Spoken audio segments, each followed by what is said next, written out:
Je m'adresse solennellement à vous en ce jour dans un contexte exceptionnel en rapport avec la situation sécuritaire que connaît notre pays dans sa partie orientale.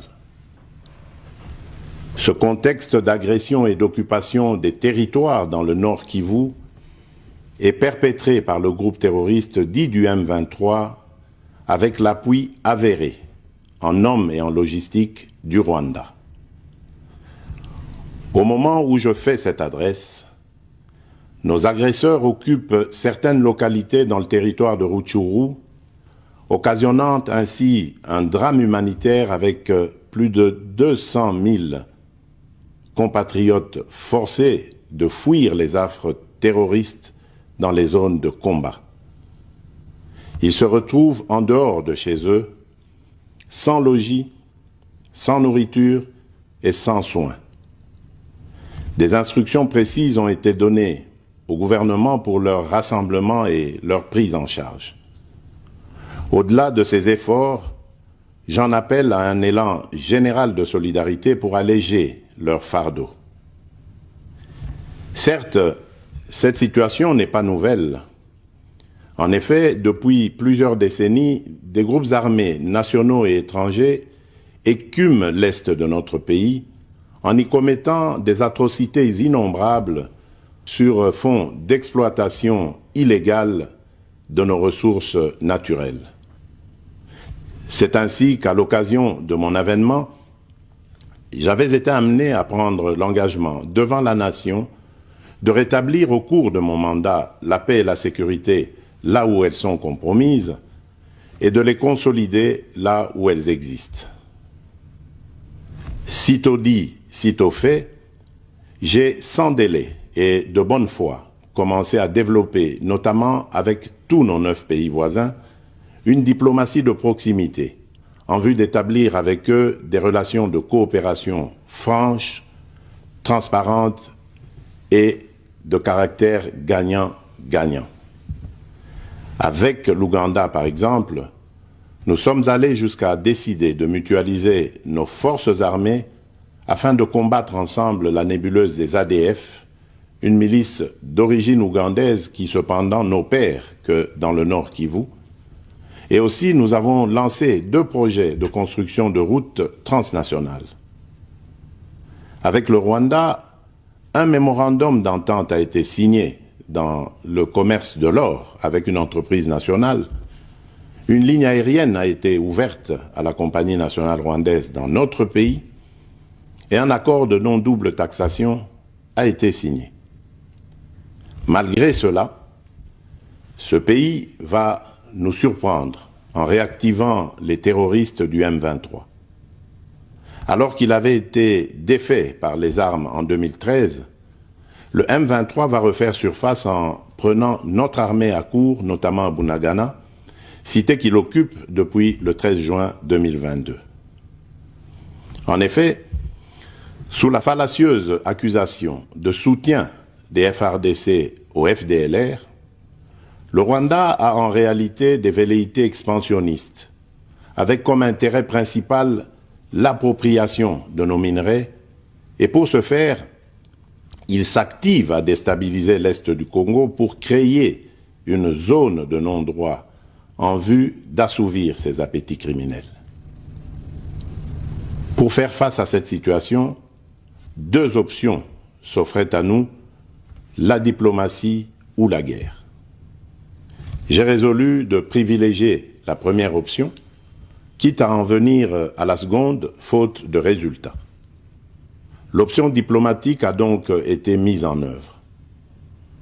C'est ici l'occasion pour nous de rappeler que notre attachement à la recherche de la paix par des voies pacifiques n'est aucunement un signe de faiblesse, moins encore un aveu d'une incapacité de notre pays à s'inscrire dans une logique de guerre totale contre tous ceux qui continuent à abuser de notre patience, mais plutôt une expression de notre culture de paix et de notre identité légendaire de peuple hospitalier. C'est ainsi que dès le 20 juin 2022, j'ai pris part aux travaux du 3e conclave des chefs d'État membres de la Communauté d'Afrique de l'Est à Nairobi, au Kenya, qui avait comme agenda l'examen de la situation sécuritaire dans l'est de notre pays. À l'issue de ce forum, les dirigeants des pays membres de la communauté d'Afrique de l'Est sont tombés d'accord sur le déploiement d'une force régionale pour imposer la paix dans l'est de la République démocratique du Congo.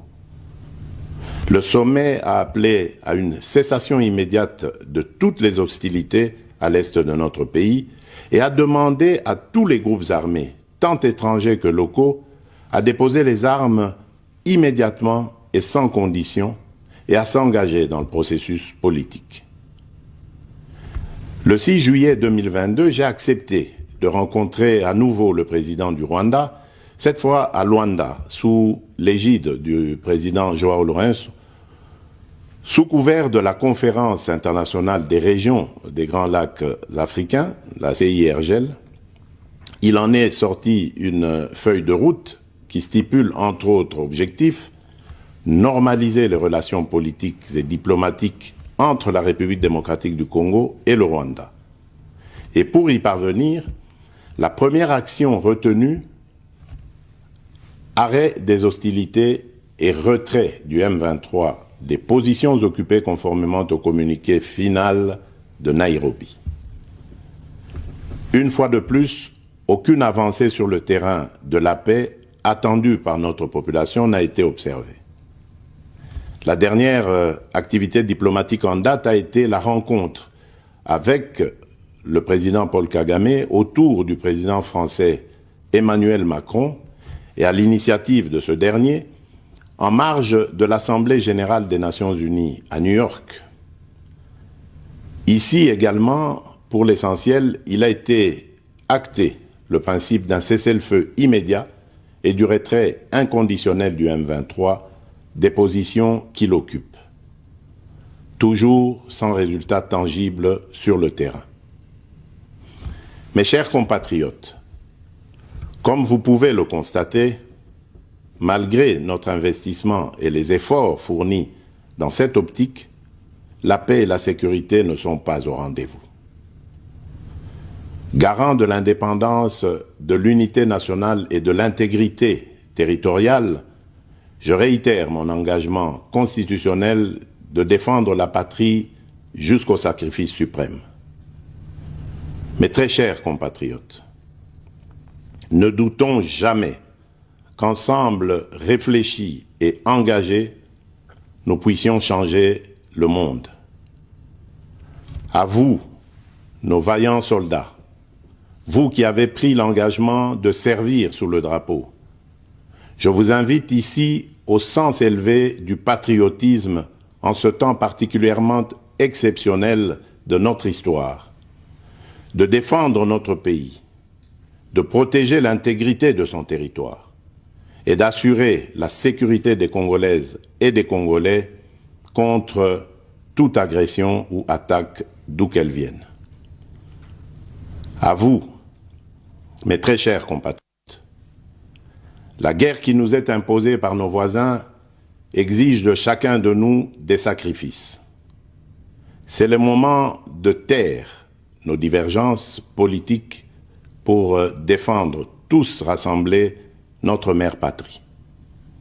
Notre histoire et notre marche commune ont sans cesse démontré que loin de s'effondrer, notre nation et son peuple ont toujours relevé ce genre de défis et nous en sommes toujours sortis victorieux.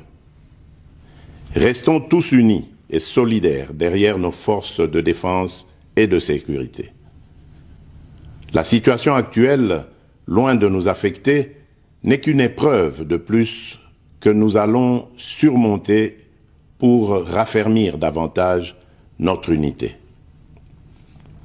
Au-delà de tout clivage politique, idéologique, religieux et tribal, la défense de la mère patrie est le seul objectif qui doit nous unir en ce moment. Le pays nous appelle. La nation a besoin de l'engagement de toutes ses filles et de tous ses fils. Je vous appelle à ne pas céder aux propos xénophobes et autres discours de haine ou de stigmatisation des communautés rwandophones, dont l'asservisseur se sert pour faire du chantage et de la manipulation. Tout acte allant dans ce sens sera sévèrement puni. En réponse à la forte demande de la jeunesse, j'invite celle-ci à s'organiser en groupe de vigilance en vue d'appuyer et d'accompagner et de soutenir nos forces armées, nos forces de défense dans l'accomplissement de leur noble mission. C'est ici l'occasion de mettre en garde tous les traîtres civils ou militaires et autres brebis galeuses qui servent les intérêts de l'ennemi. Ils seront exposés à la rigueur de la loi en ayant le juste châtiment que mérite ce genre de comportement. En outre, tout en renouvelant mon appel lancé à nos jeunes qui en ont la vocation de s'enrôler massivement dans nos forces armées. Je réitère l'instruction faite au chef d'état-major général d'accélérer à cet effet la mise en place de centres de recrutement à travers les 26 provinces que compte notre pays. Chers compatriotes, nous devons ensemble avoir conscience que nul autre que nous-mêmes ne viendra sauver notre nation et que cela exige de chacun de nous une mobilisation tous azimuts. Que Dieu bénisse la République démocratique du Congo. Je vous remercie.